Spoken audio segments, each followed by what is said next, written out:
ठीक।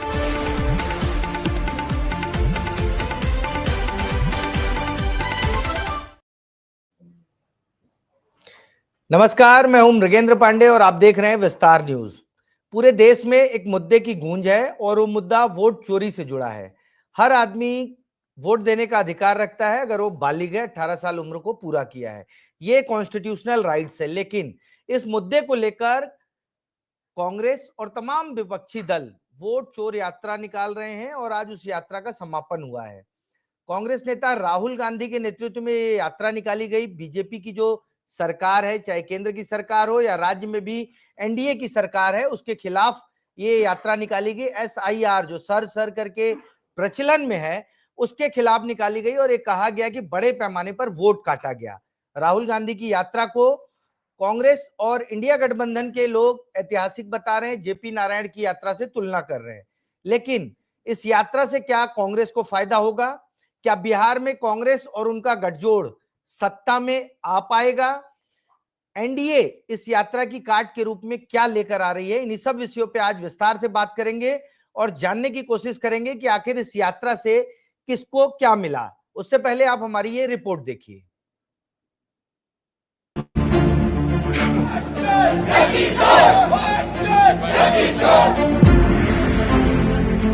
माधवपुरा में हमने एटम बम दिखाया था। बीजेपी के लोगों तैयार हो जाओ, हाइड्रोजन बम आ रहा है।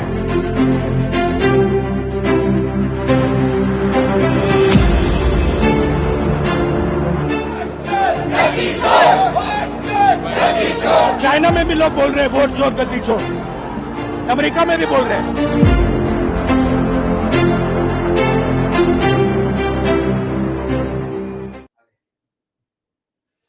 तो आपने देखा कि बिहार में किस तरह का माहौल है। कांग्रेस इस यात्रा से काफी उत्साहित है। कांग्रेस को लगता है, या कांग्रेस के साथ जो अन्य दल हैं, चाहे वो आरजेडी की बात करें या विपक्षी दल वाम दलों की बात करें, वो काफी उत्साहित है। उनको लगता है कि इस मुद्दे पर वोट मिलेगा। आज इसी विषय पर चर्चा करने के लिए हमारे साथ रवि ग्वालानी जी हैं, कांग्रेस का पक्ष रखेंगे। उज्जवल दीपक जी हैं जो बीजेपी का पक्ष रखेंगे, और हमारे साथ पत्रकार साथी अमृत तिवारी जी हैं जो पूरे मामले को लगातार कवर कर रहे हैं। जो सासाराम से यात्रा शुरू हुई और पटना में समाप्त हुई, उसको लगातार उन्होंने कवर किया है। तो आप तीनों का बहुत बहुत स्वागत है। चर्चा की शुरुआत अमृत जी आपसे करूंगा। एक संक्षिप्त ब्रीफ बता दीजिए कि इस यात्रा का क्या माइलेज किस पार्टी को मिलेगा? कांग्रेस क्या कुछ बेहतर कर पाई है? जनता के बीच इस यात्रा का क्या मैसेज है? बिहार के चुनाव में इस यात्रा का क्या असर पड़ेगा? अमृत जी। मृगेंद्र जी, देखिए, अभी बिहार के चुनाव पे इलेक्टोरल जो भी इसका मिजाज है उस पे क्या प्रभाव करेगा, इसका लिटमस टेस्ट तो हो ही जाएगा। लेकिन जो इस यात्रा ने जो एक माहौल तैयार किया है, उसने वो एक बार से फिर से सिद्ध किया है कि आप भले ही एक वॉर रूम बनाइए और आईटी सेल के जरिए लड़ाई लड़िए, वो अलग होती है, और जमीन पे जाकर के जो राजनीति होती है और मुद्दों को इग्नाइट किया जाता है, उसका अलग ही असर देखने को मिलता है।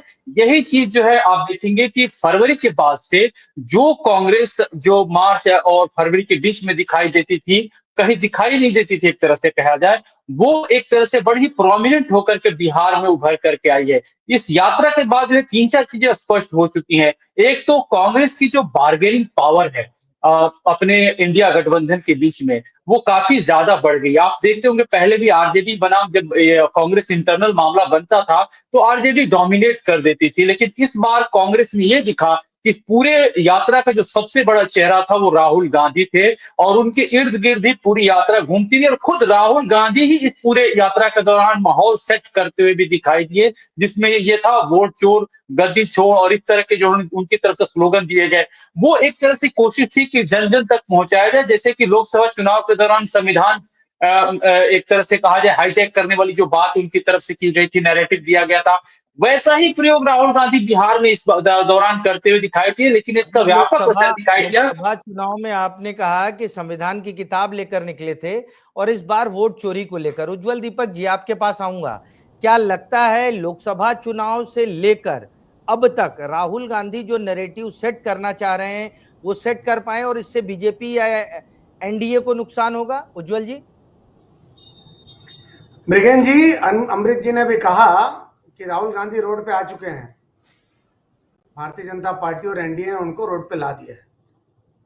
एसी कमरों से बैठ के राजनीति नहीं होती, शायद राहुल गांधी ने सीख लिया है और भाजपा के कारण ही और एनडीए के कारण ही ऐसा हो रहा है।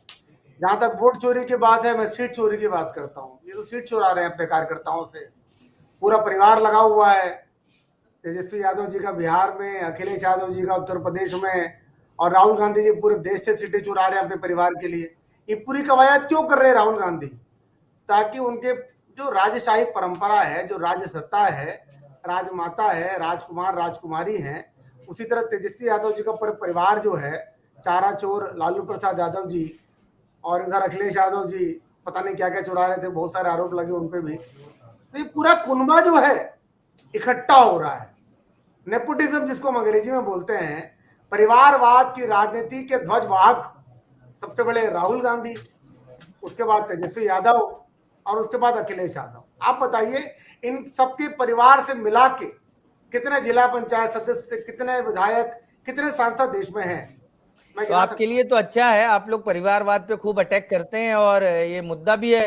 उधर हेमंत सोरेन को आपने छोड़ दिया, झारखंड से वो भी आज यात्रा में आए थे। ग्वालानी जी आपके पास आऊंगा। उज्जवल जी ने कहा कि परिवारवाद वाली पार्टियां एकजुट हुई हैं और वोट चोरी नहीं, सीट चोरी कर रही हैं, इस पर क्या कहेंगे?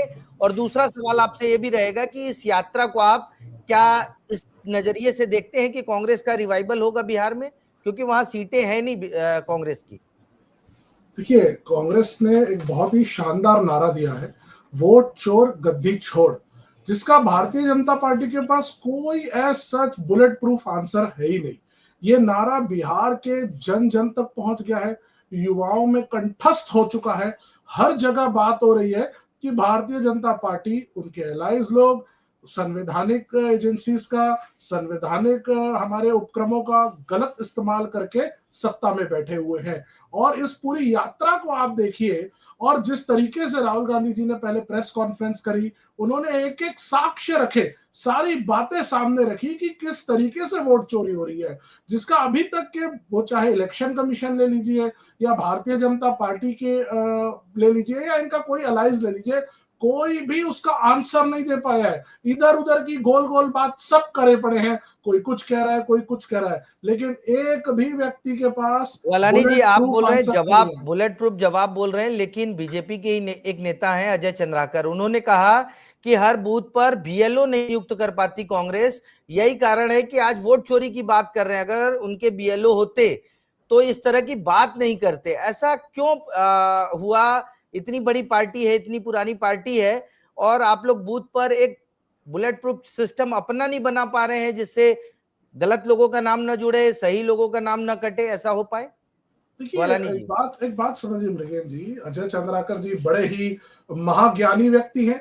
उनके महाज्ञान के ऊपर तो है उज्जवल दीपक जी ही प्रकाश डालें, बेहतर होगा। बीएलओ नियुक्त नहीं कर पाए। मुझे आप एक बात बताइए, राहुल गांधी जी ने जब इलेक्शन कमीशन से सॉफ्ट में डाटा मांगा तो नहीं दिया गया।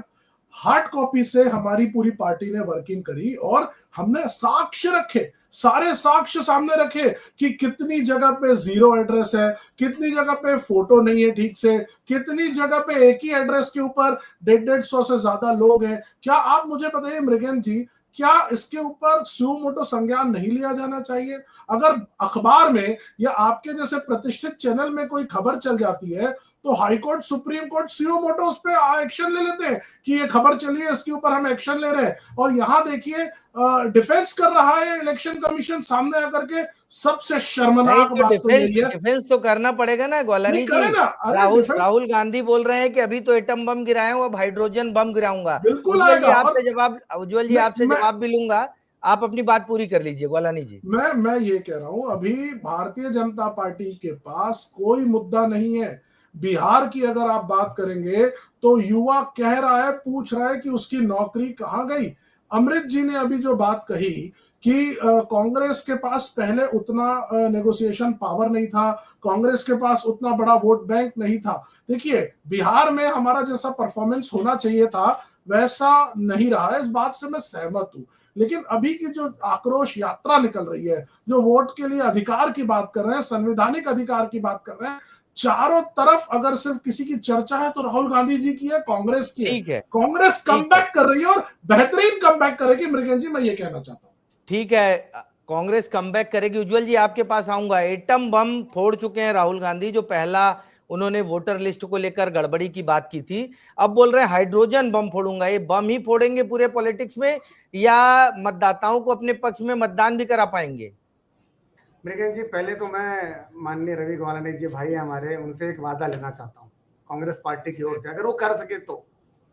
अगर कम बैक नहीं हुआ तो क्या आप यहाँ पर इसी बैठक में आकर ये दावा नहीं करेंगे कि वोट चोरी हुई है, कि ऐसा हुआ? आज आप बोल रहे हैं ना कि पूरे बिहार में लहर चल रही है कांग्रेस पार्टी की, राहुल गांधी की आंधी चल रही है, ऐसा हो रहा है, चर्चा है जबान पे, वोट चोर जो भी आपका नारा है वो सब चल रहा है। आप स्वीकार कर रहे हैं ना कि आप सक्सेसफुल हो चुके हैं, राइट? आप इस पूरे अभियान में सफल हो चुके हैं। अब अगर वोटिंग होती है और उसके बाद भी कोई और जीतता है, मैं एनडीए की बात, कोई भी और, अगर कांग्रेस पार्टी की हार होती है तो रोएंगे नहीं आप लोग, रोंठाई नहीं करेंगे कि हम तो हार गए, हम तो बोलते थे, यही इसी कारण हम हार गए। देखिए, आप ये जो आज विषय है ना, परिणाम क्या होगा इस अभियान का? अभियान का परिणाम यही होगा कि राहुल गांधी अपना फेस सेविंग एक्सरसाइज चला रहे हैं यहाँ पे। ये जो पूरा आंदोलन है, चेहरा बचाने का आंदोलन है, कि जब मैं हारूंगा तब मैं टीवी पे आके यही बोलूंगा कि देखो वोट चोरी फिर से हो गया, चोर ने चोरी फिर से कर दी, हम तो बोलते रह गए, ऐसा वैसा। तो मैं वादा चाहता हूं, अगर जीत गया तो शुभकामनाएं। हमको जनता का निर्णय शिरोधार्य होगा। छत्तीसगढ़ में भी शिरोधार्य किया है, हिमाचल में किया है, कर्नाटक में किया है, पंजाब में किया है, भारत में हमारी सीटें कम हुई लोकसभा की, हमने चुपचाप इस निर्णय को स्वीकार किया। जनता का निर्णय आखिरी है। आप लोग क्यों नहीं करते? और बिहार में नहीं करेंगे या करेंगे, मुझे अभी से आंसर चाहिए। रोइएगा मत उस समय आकर। नहीं उज्जवल जी, वो तो करना ही पड़ेगा। अगर इस मुद्दे पर पब्लिक वोट नहीं करती है तो कांग्रेस क्या सभी विपक्षी पार्टियों को स्वीकार करना पड़ेगा। अमृत जी आपके पास आऊंगा। क्या लगता है, उज्जवल जी ने एक बहुत अच्छी लाइन कही कि राहुल गांधी फेस सेविंग करना चाह रहे हैं अपने चेहरे को, क्योंकि लगातार 90-100 चुनाव हार चुके हैं। लोकसभा चुनाव के बाद जो विधानसभा चुनाव हुए उसमें भी कांग्रेस को जीत नहीं मिली, और ये बिहार का इलेक्शन बहुत बड़ा इलेक्शन है। तो क्या राहुल गांधी फेस सेविंग के लिए यात्रा निकाल रहे हैं, और इसका इम्पैक्ट क्या, जो आज भीड़ आई है उसका कुछ इम्पैक्ट नजर आएगा? मृगेन जी, एक हाँ बोलिए आप बोल लीजिए। कांग्रेस जीती है लोकसभा में ना, हारी कहाँ है? कांग्रेस तो जीती है लोकसभा में। जैसा जश्न मनाया गया कांग्रेस पार्टी में, 50 से 100 सीटें हो गई भाई, डबल हो गई। वोट चोरी किसने की? डबल और ट्रिपल होने पर भी वो उनको जश्न नहीं मनाना चाहिए, क्योंकि ट्रिपल होने पे भी सरकार नहीं बन जाती। मृगेश जी देखिए, जो उज्जवल जी कह रहे हैं, थोड़ा सा उसी को मैं करेक्ट कर रहा हूं। ये बिल्कुल दुरुस्त फरमा रहे हैं, लेकिन थोड़ा इनको भी समझना पड़ेगा। राहुल गांधी जो 2014, 15, 16 में थे, अब वो बिल्कुल नहीं रह गए, न उनकी टीम है। इनसे काफी कुछ इन लोगों ने सीखा है, जैसे कि नैरेटिव कैसे गढ़ा जाए। याद करिए, जब 2014 से पहले मनमोहन सिंह को मनमोहन सिंह कहा जाता था, और प्रेस कॉन्फ्रेंस में दिल्ली में ही थे, उस समय मैं भी मौजूद था। ये कहा गया कि आपको कैसी मीडिया याद करेगी, तो उन्होंने कहा था कि जब मैं सत्ता से हट जाऊंगा तो उसके 5 साल बाद मुझे मेरी परख जो है उस समय की जाएगी। उसी तरह से हो सकता है इस सरकार के मामले में भी यही बात हो, क्योंकि संविधान बचाओ का भी हमने क्या हर्षराज देखा, लेकिन वो भी देखा कि उसका इम्पैक्ट क्या पड़ा। इसमें एक बहुत बड़ा कारण था कि भारतीय जनता पार्टी जो 400 पार का नारा दे रही थी, वो बहुमत 272 के आंकड़ों को भी सही तरीके से पार नहीं कर पाई। इसी तरह से मेरा कहने का मतलब यह है कि राहुल गांधी नैरेटिव सेट कर रहे हैं, इसमें कोई दो राय नहीं है। जो विपक्षी एकता नहीं दिखाई दे रही थी, इस बार दिखाई दे रही है। सारे नेता उस मंच पे पहुंच रहे हैं।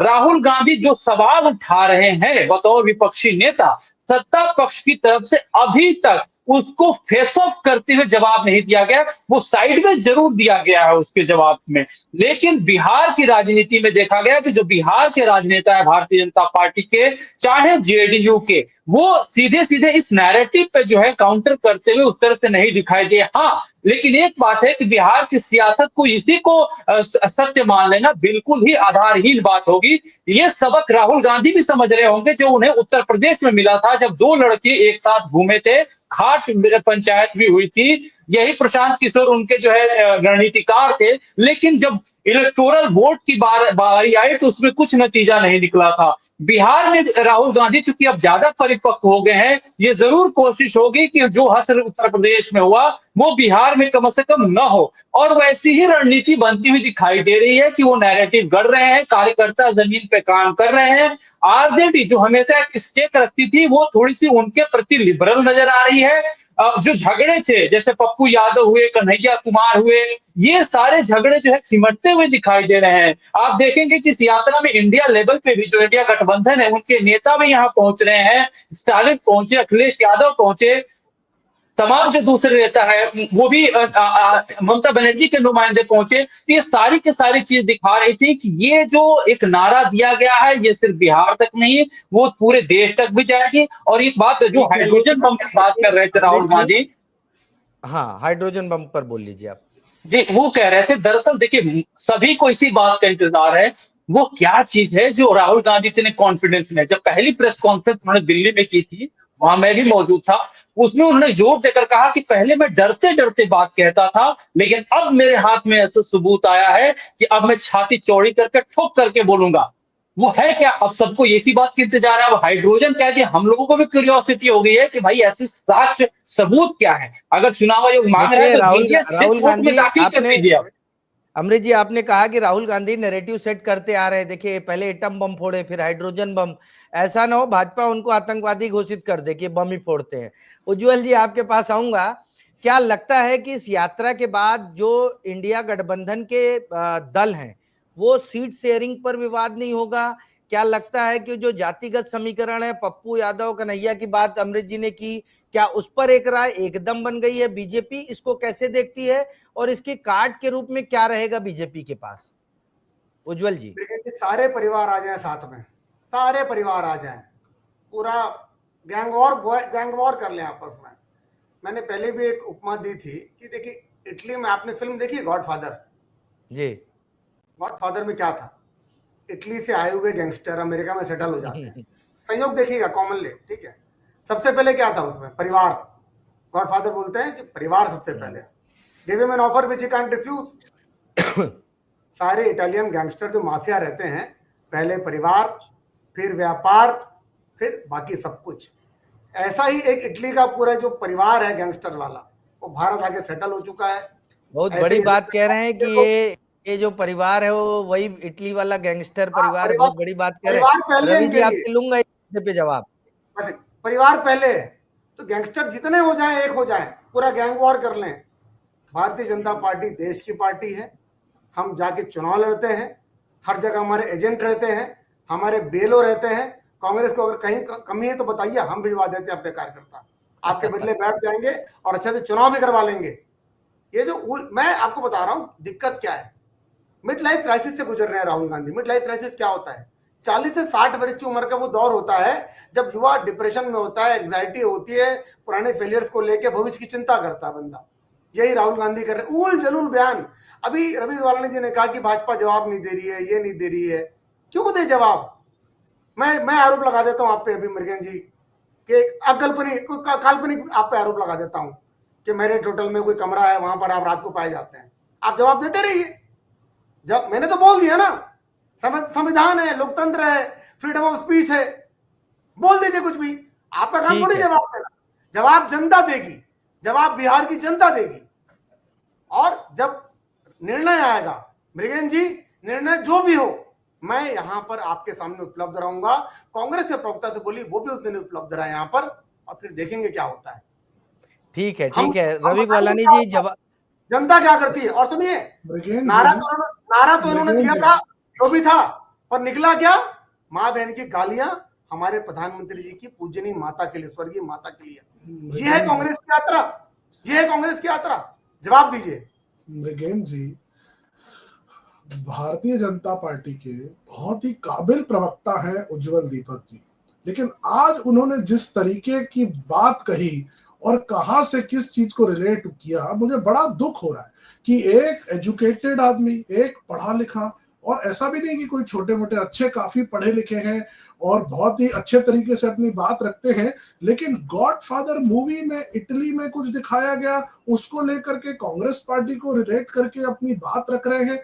भारतीय जनता पार्टी को विचार करना चाहिए कि क्या राजनीति का स्तर इतना गिरा देंगे कि आप लोग अपनी वो सत्ता पाने के लिए किसी भी निम्न स्तर पर जा करके कहीं भी किसी भी प्रकार का लांछन लगा देंगे।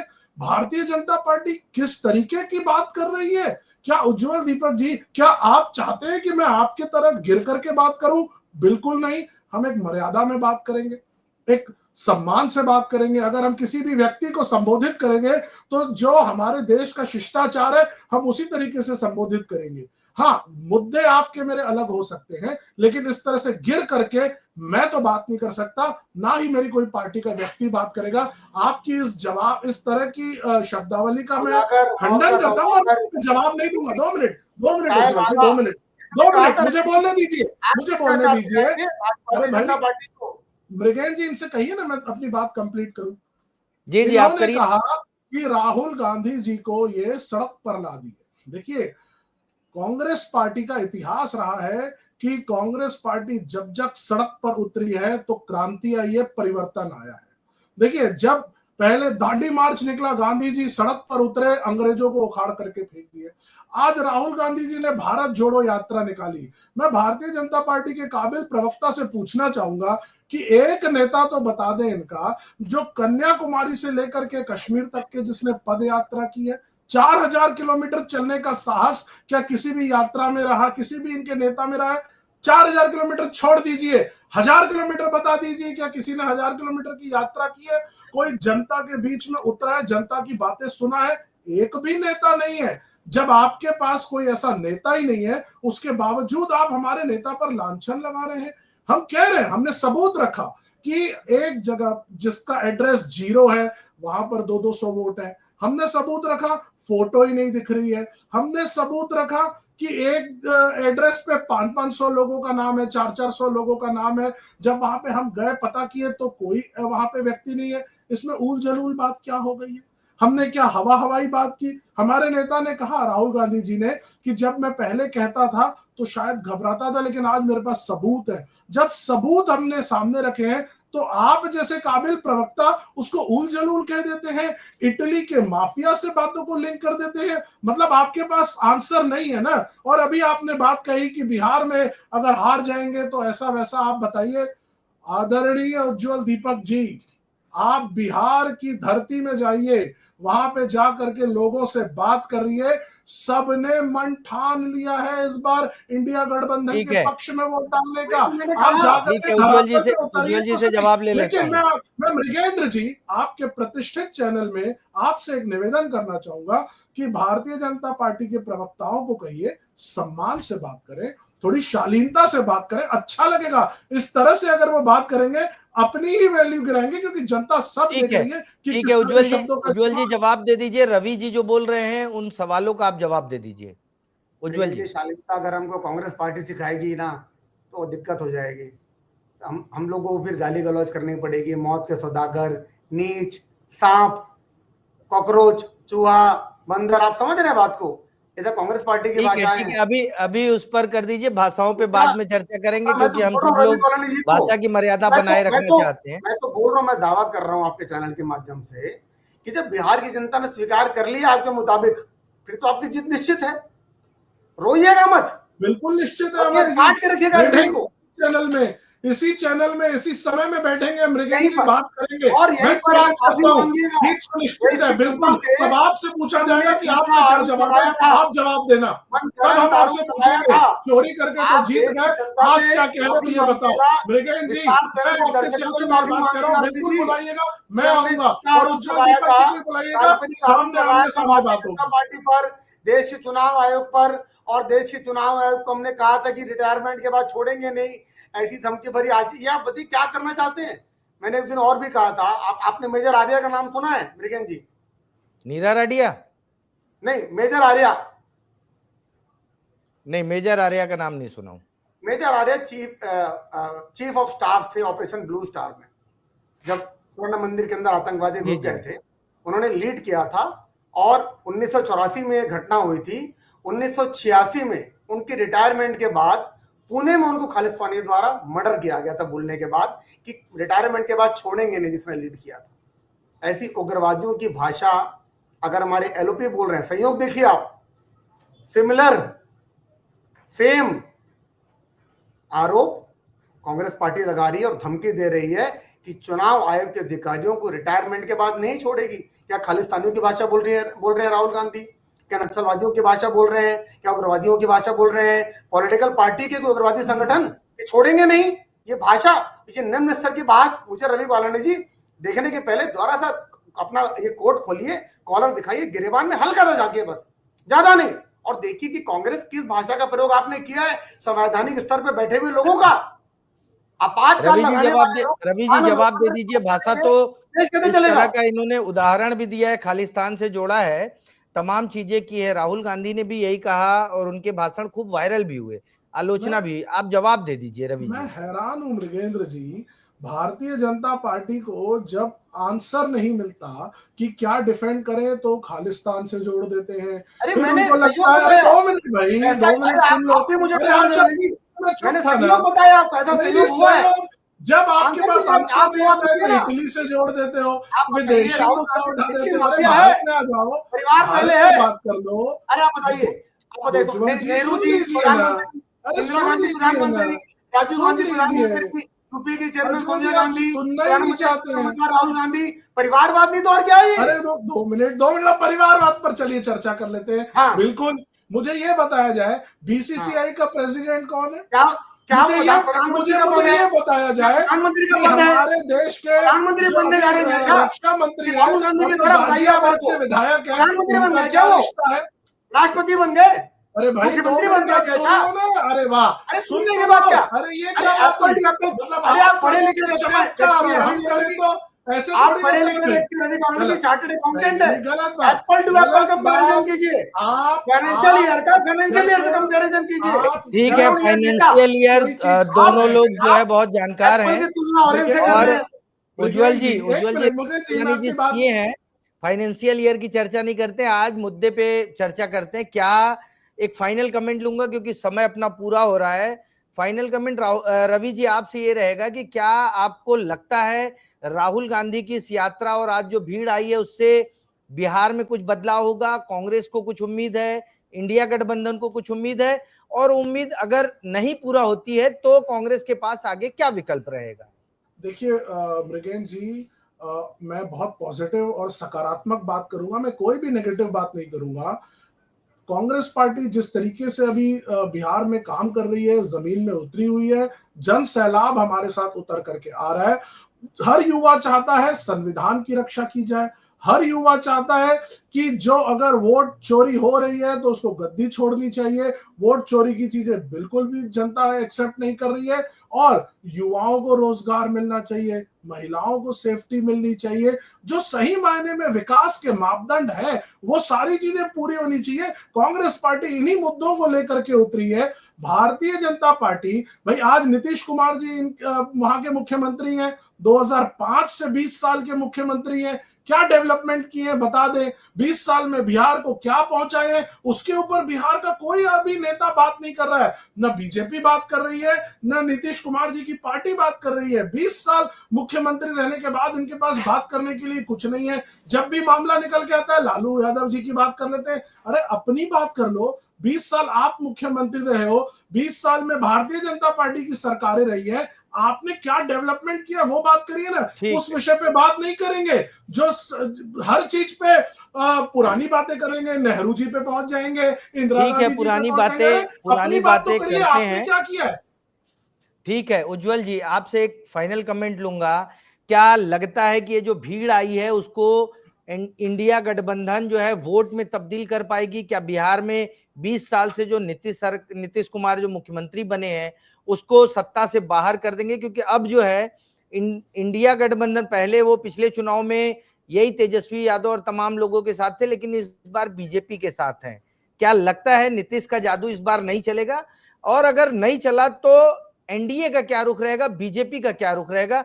क्योंकि वोट चोरी एक स्टेब्लिश फैक्ट हो जाएगा, फिर इसे लेकर विपक्षी पार्टियां देश भर में जाएंगी। लेकिन जी प्रधानमंत्री का अध्यादेश फाड़ा था लालू प्रसाद यादव जी के मामले में राहुल गांधी जी ने कुछ साल पहले टीवी पे आकर, और उसी लालू प्रसाद यादव और उनके परिवार के साथ गलबैया कर रहे हैं राहुल गांधी स्टेज में, ये कांग्रेस के दोहरे चाल चरित्र चेहरे को दर्शाता है कि भ्रष्टाचारी लोगों के साथ कांग्रेस मिली हुई है। युवाओं की बात करें तरवी गौलानी जी, मैं बिहार के युवाओं को बताना चाहता हूं, पीएससी घोटाला किया था उन्होंने युवाओं के लिए छत्तीसगढ़ में, कांग्रेस की सरकार ये काम करती है। महिलाओं की बात कर रहे थे, शराबबंदी का वादा करके इन्होंने नकली शराब बेचनी चालू कर दी थी। क्या वो चीज आप बिहार में चाहते हैं तो कांग्रेस को वोट दे दीजिएगा, नहीं चाहते तो भारतीय जनता पार्टी को वोट दीजिए। और मैं फिर से वादा लेना चाहता हूं कांग्रेस की प्रवक्ता से, हारेंगे तो रोइएगा मत, जीतेंगे तो हमको से उधार। अरे भैया, हारने वाले इस बार आप हो, और मैं आपको बोल रहा हूँ आप मत हमको जनता का वो भी निर्णय है। जनता ठीक है, ठीक है, हार जीत का फैसला तो चुनाव परिणाम आने पर हो ही जाएगा। स्वीकार किया था, हम दिल्ली में आ रहे थे, हमने स्वीकार किया था। आपको भी चाहिए कि रोना नहीं है, और हम बात करेंगे, आपने रोना नहीं है, आपको कांग्रेस पार्टी ने रोना नहीं है, स्वीकार।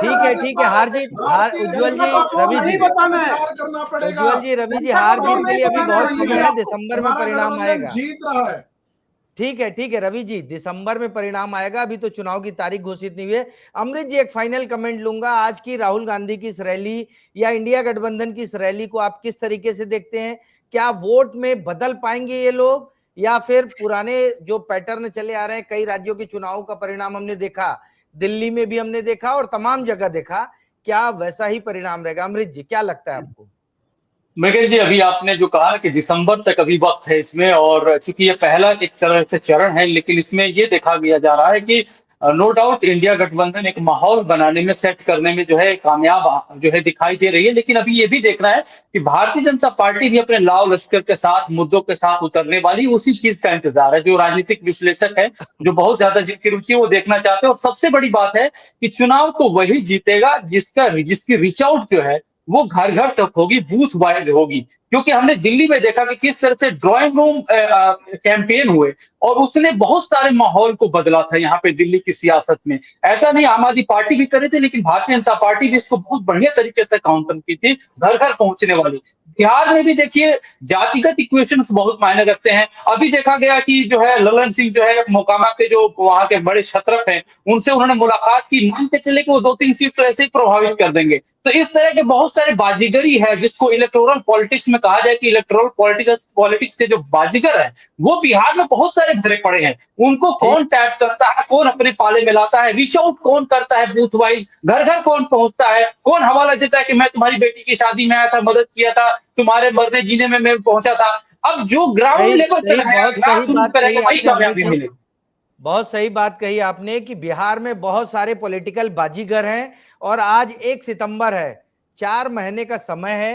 4 महीने बहुत बड़ा समय होता है। 4 दिन में पॉलिटिकल हवा, पॉलिटिकल रुख, पॉलिटिकल रुझान बदल जाते हैं। हमने कई चुनावों को देखा है, दिल्ली चुनाव उसका सबसे बड़ा उदाहरण है कि अचानक हवा बदली और बीजेपी बम्पर सीटों से जीत गई। अब देखना है कि राहुल गांधी की इस रैली को विपक्षी गठबंधन कितना आगे तक ले जा पाते हैं, उसका क्या फायदा लेते हैं, और जब बीजेपी अपने पूरे लाव लश्कर के साथ मैदान में उतरेगी तो बिहार में क्या माहौल रहता है। आज की चर्चा में शामिल होने के लिए आप सभी का बहुत बहुत धन्यवाद। कल किसी और विषय को लेकर एक बार फिर हाजिर होंगे। नमस्कार।